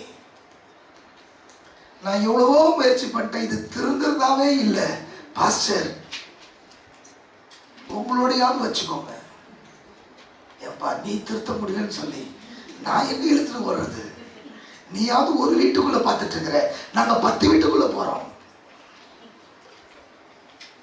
அதல்ல, எனக்கான சிறந்ததை தேவனுக்காக தருவேன். அநித்தியமான காரியங்களை பார்வையை விட்டு நித்தியமான காரியங்களை பார். 5வது, be a giver. கொடுக்கிறதே இச்சைக்கு எதிரான மருந்து. நீங்க அதிகமா கொடுக்க கொடுக்க கொடுக்க கொடுக்க உங்களுக்கு தேவைன்றது குறைய ஆரம்பிக்கும். இது இருந்தாலும் ஆசீர்வாதமா இருக்குன்றது குறைய ஆரம்பிக்கும். அப்போஸ்தலர் 20:35 வாசிக்கும் போது,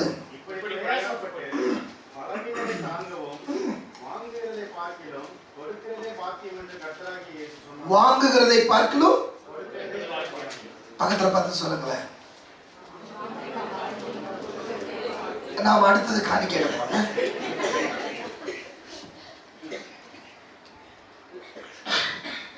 வாங்குகிறதை பார்க்கலாம், கொடுக்கிறதை பார்க்கலாம். அதை செய்ய தேவன் நமக்கு கிருபை தருவாராக. எல்லா இடத்துலையும் என்னால என்ன கொடுக்க முடியும்னு யோசிங்க. It is not only monetary, பணம் மட்டும் இல்ல. யாருக்காவது உடம்பு சரியில்லைன்னு கேட்கலன்னு போறீங்க, ஒரு 1 மணி நேரம் செலவு பண்ணி அவங்கள போய் விசிட் பண்ணிட்டு வாங்க.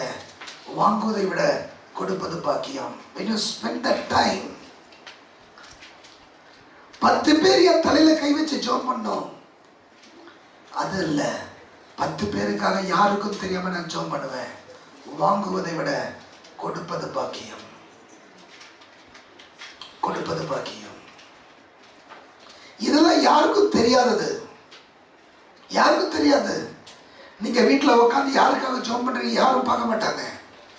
ஆனா கணக்கு வைத்திருக்கிறவர், உன் கண்ணீரை துருத்தியில் வைத்திருக்கிறவர், அவர் வாக்கு மாறாத தேவன்.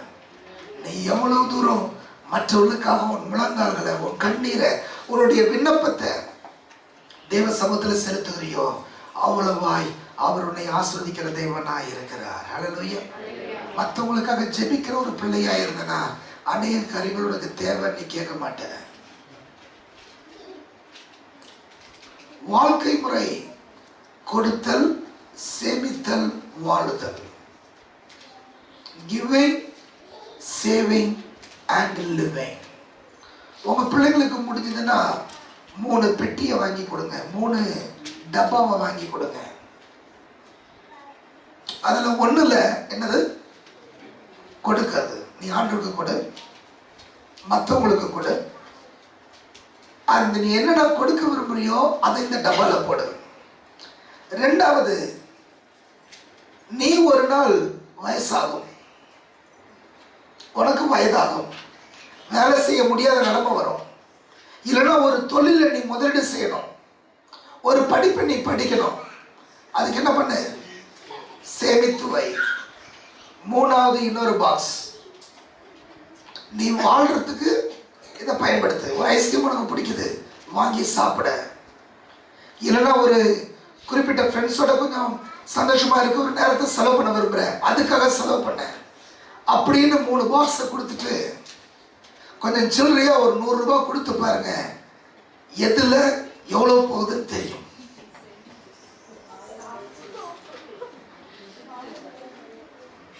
எதுல எவ்வளவு போகுதுன்னு தெரியும். இதை சொல்லும்போது நமக்கு ரொம்ப சிரிப்பா இருக்கு.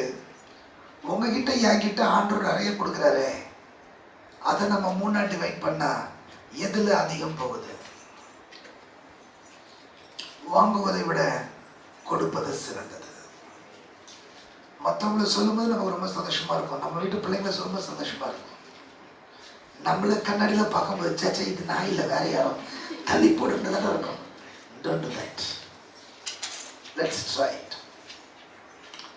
6வது தத்துவம், 6வது principal, find the security in Jesus. இயேசுவில் உங்களுடைய பாதுகாப்பை வைங்க. பணத்திலோ பதவியிலோ இன்பத்திலோ மெய்யான திருப்தி இல்லை. அழுக்கடைந்தாலும் இது நம்ம ட்ரை கூட பண்ணலாம், இப்போ இருக்கான்னு தெரியல. ஓகே,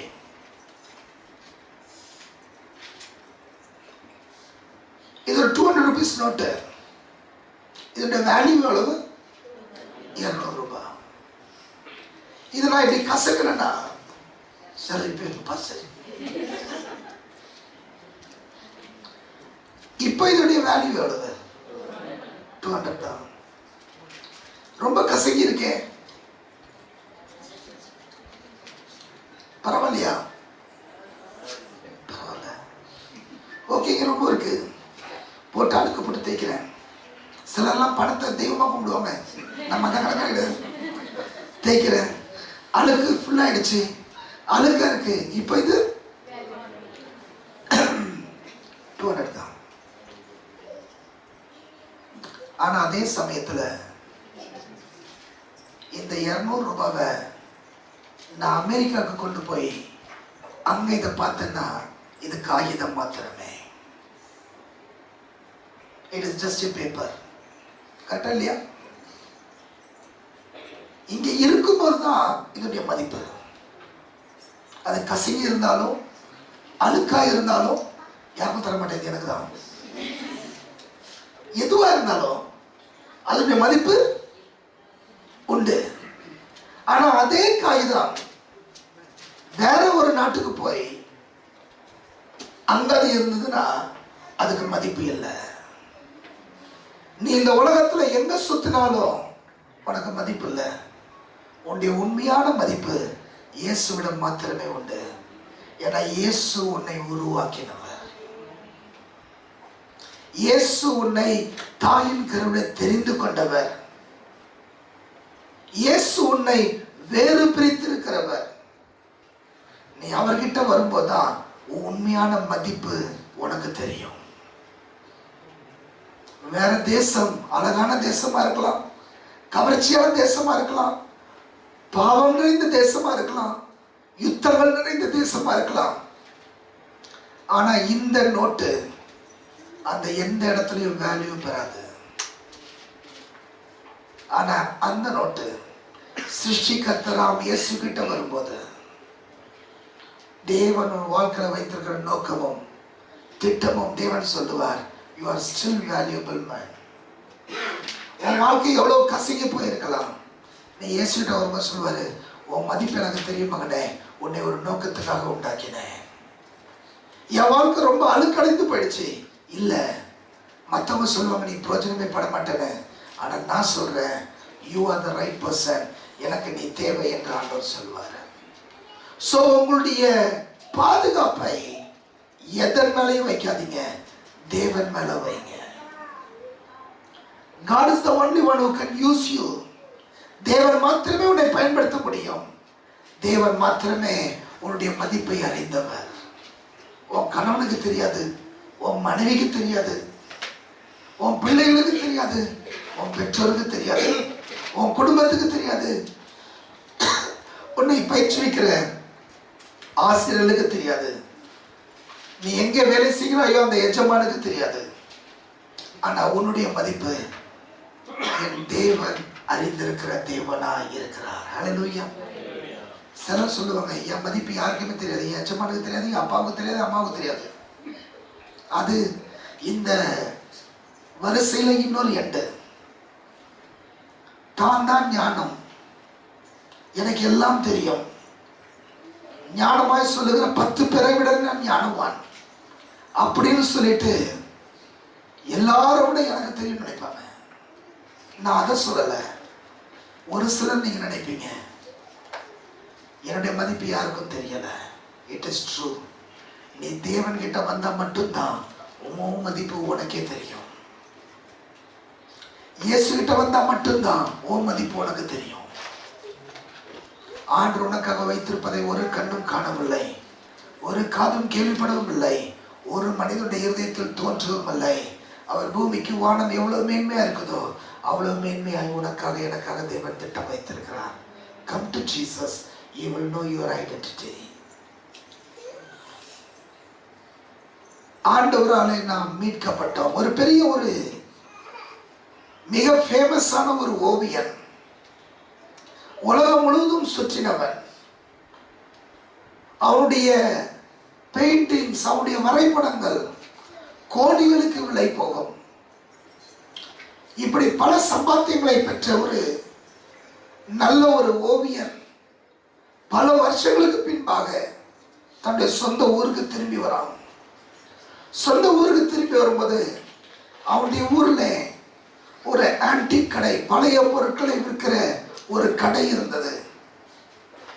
அந்த கடையில பார்க்கும்போது ஒரு வரைபடம் இருக்கிறது. அந்த வரைபடத்தினுடைய ஃப்ரேம்ஸ் உடைஞ்சிருக்கு, அந்த வரைபடம் அழுக்கு நிறைந்ததா இருக்கு, கொஞ்சம் சேதம் அடைந்ததா இருக்கு. இந்த வரைபடத்தை இவன் ஒத்து கவனிக்கிறான். ஏதோ இவனை இழுக்குது. இவன் நல்லா கவனிக்கும் போது பார்க்கிறான், பல வருஷங்களுக்கு முன்னாடி இந்த வரைபடத்தை நான் வரைந்தேன். இன்னைக்கு நான் வரைகிற வரைபடங்களுக்கு பல கோடிகள் கிடைக்குது. ஆனா இதுல பேர் கூட போடாம நான் வரைந்த வரைபடம் இது மற்றவங்களுக்கு இதன் மதிப்பு இல்லை. ஆனால் எவ்வளவு நெருக்கத்தில் இது வரைந்தேன் என்று எனக்கு தெரியும் என்று சொல்லி அந்த கடைக்குள்ள அவன் போறான். கடைக்குள்ள போய் அந்த வரைபடத்தை அந்த கடைக்காரன் கேட்கிறான், இந்த வரைபடத்தை எனக்கு கொடுங்க, என்னோடதுன்னு கேட்க முடியாது, இந்த வரைபடத்துக்கு எவ்வளவு விலை? அப்போ அந்த கடைக்காரன் ஒரு விலையை சொல்றான். அந்த விலையை கொடுத்து இந்த வரைபடத்தை வாங்கிட்டு வரான்.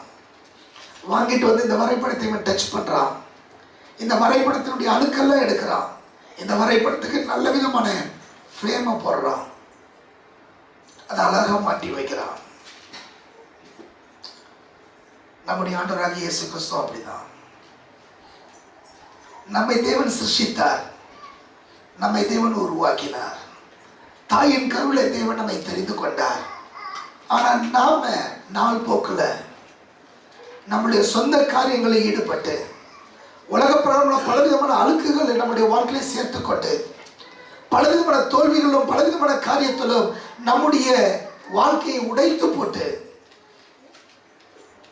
நம்முடைய வாழ்க்கையை சின்ன பின்னமாக்கி யாருக்கும் வேண்டாத ஒரு பொருளாக, யாரும் தொட முடியாத ஒரு பொருளாக, யாருக்கும் வேண்டாத விலை இல்லாத பாத்திரமாய் இருந்தோம். ஆனா என் தேவனுக்கு நம்முடைய விலை தெரியும்.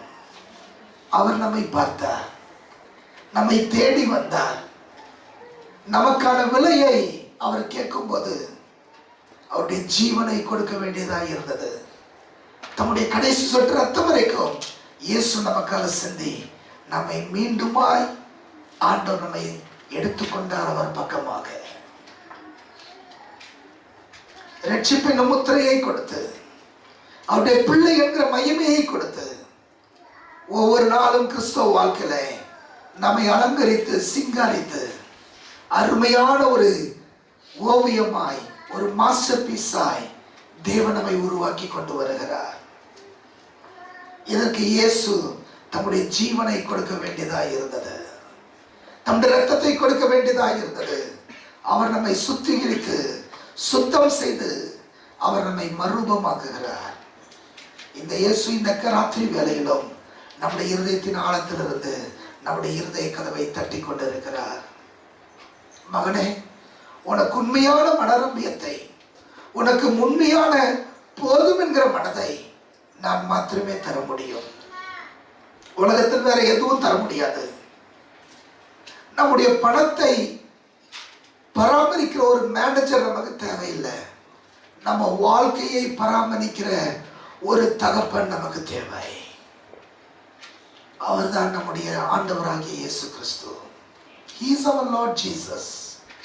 அவர் நம்முடைய இருதயத்தின் கதவை தட்டி கொண்டிருக்கிறார். இதோ வாசற்படி இந்த கதவை தட்டுகிறேன். ஒருவன் என் சத்தத்தை கேட்டு கதவை திறந்தால் நான் அவனுக்குள் வந்து அவனோடு போஜனம் பண்ணுவேன், அவனும் என்னோடு போஜனம் பண்ணுவான் என்று சொல்லி நம்முடைய இருதய கதவை தட்டி கொண்டிருக்கிறார். அவரை பார்த்து சொல்லும், ஆண்டவரே, நீர் என்னுடைய ஆண்டவராய் நான் என்னை உண்மை ஏற்றுக்கொள்கிறேன்ப்பா. இந்த ராத்திரி வேளையில என் வாழ்க்கையில நீர் எனக்கு கொடுக்கிறது போதும். எனக்கு உரிமை இல்லாதது மேல் நான் இச்சிக்க மாட்டேன். எனக்கு நீர் என்ன கொடுக்கிறீரோ அதில் திருப்தி அடைய நான் உண்மை நம்புகிறேன். எனக்கு என்ன தேவையோ அதை என் நல்ல தகப்பனாய், ராஜாதி ராஜா என்னுடைய தகப்பன், கர்த்தாதி கர்த்தர் என்னுடைய தகப்பன், தேவாதி தேவனுடைய தகப்பன், நீர் எனக்கு தருவீர் என்று முழு மனதோடு நம்பி என் வாழ்க்கையை ஒப்பு கொடுக்கிறேன் என்று சொல்ல நம்மளே எத்தனை பேர் ஆயத்தம்? கண்களை முழுவதும் தங்களை தத்துவம் தேவ சமூகத்திலே நம்ம ஒப்பு கொடுப்போமா? ஆண்டவரே, திருப்தி என்பது வேலியின் மறுபக்கத்தில் அல்ல. இக்கரை மாட்டுக்கு அக்கறை பச்சைன்னு சொல்லுவாங்க. அந்த பக்கம் இருக்கிற புல் ரொம்ப செழித்து வளர்ந்தது போல தோன்றும். வேலியின் மறுபக்கமும் பச்சை அல்ல, வேலியின் இந்த பக்கமும் பச்சை அல்ல. எந்த நிலத்திலே தண்ணீர் பாய்க்கப்படுகிறதோ அந்த நிலத்திலே பச்சை என்ற புல் முளைக்கும்.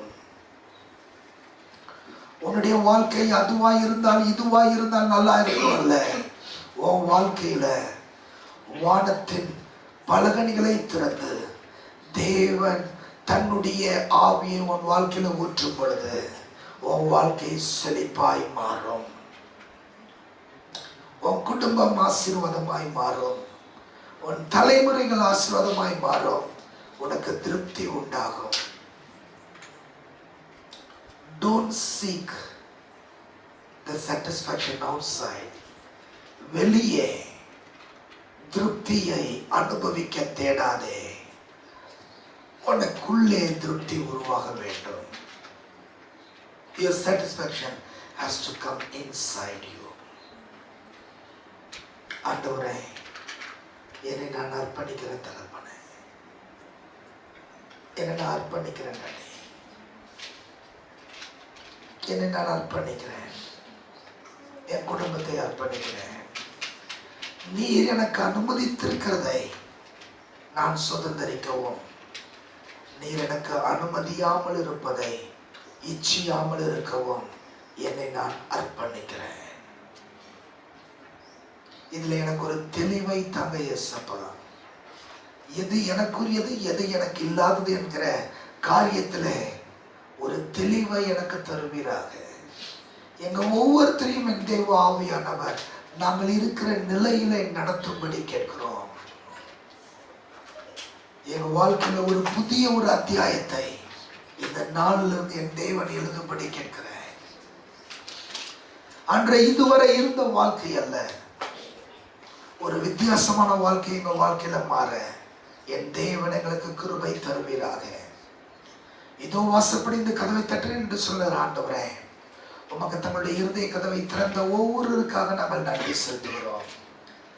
தங்களுடைய வாழ்க்கையில தங்களுக்கு தேவன் கொடுக்காததன் மேல் நாங்கள் இச்சிக்க மாட்டோம் என்று தீர்மானித்த ஒவ்வொரு தேவ பிள்ளைகளுக்காக நன்றி செலுத்துகிறோம்.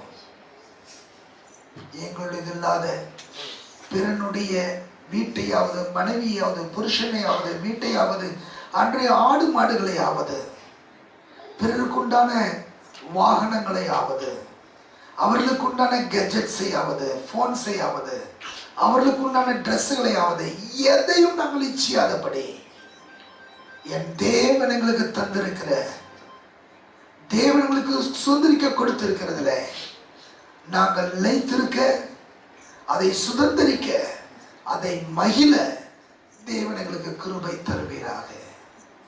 இல்லாதது இருந்தால் தான் ஆசீர்வாதம் அல்ல, இருப்பதை சிறப்பாய் பயன்படுத்துவதிலே ஆசீர்வாதமாய் இருக்க எங்களுக்கு அந்த மன ரம்மியத்தை கட்டளையிடுவீராக.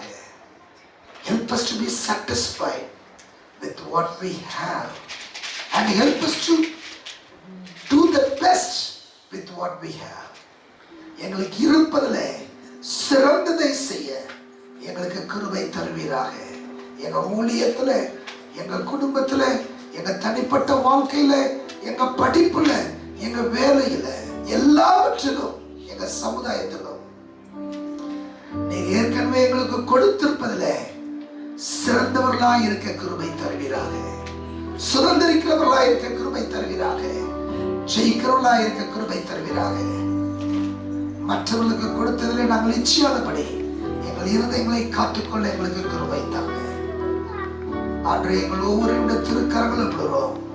எங்க வாழ்க்கையில உமக்குரியது எங்களுடைய கரங்கள்ல இருக்கிறது, எங்களுடைய கைகளில் பிறருக்குரியது இருக்கிறது.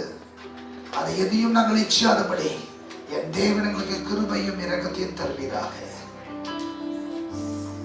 எங்கள் ஒவ்வொரு என் தேவனையும் பாதுகாத்துக் கொள்வீராக, வழி நடத்துவீராக. ஒரு சுதந்திரமான வாழ்க்கை எங்கள் ஒவ்வொருக்கும் கட்டளையிடுங்க.